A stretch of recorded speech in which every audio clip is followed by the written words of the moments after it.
மனுஷனுடைய இருதயத்தின் எண்ணங்கள் அநேகம், ஆனாலும் கர்த்தருடைய யோசனையே நிலைநிற்கும். நீதிமொழிகள் 19வது அதிகாரம் 21ஆம் வசனம்.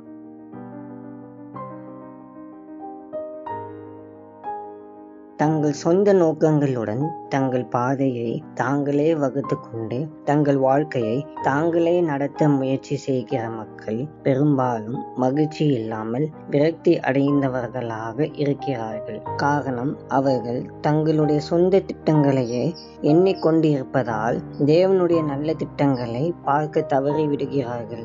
நாம் ஆண்டவரை உண்மையாக பின்பற்றும் போது மிக சரியான வேகத்தில் செயல்பட்டு நமது வாழ்க்கையை சுவாரஸ்யமாக வைத்திருக்கும் ஒரு நல்ல வழிகாட்டியாக தேவன் இருக்கின்றார். தேவையான இடத்தில் தேவையான நேரத்தில் அவருடைய அற்புத கரம் நம்மை ஆச்சரியமாக நடத்தும். அன்பின் ஆண்டவரே, உமக்கு ஸ்தோத்திரம். கர்த்தாவே, இந்த நல்ல நாளுக்காக உமக்கு நன்றி.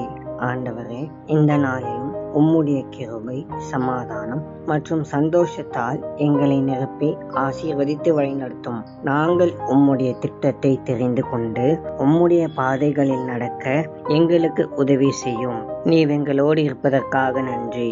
நாங்கள் எப்பொழுதும் சோர்ந்து போகாமல் ஜெபிக்க கிருபை தாரும். இயேசுவின் மூலம் ஜெபிக்கிறோம் பிதாவே. ஆமென்.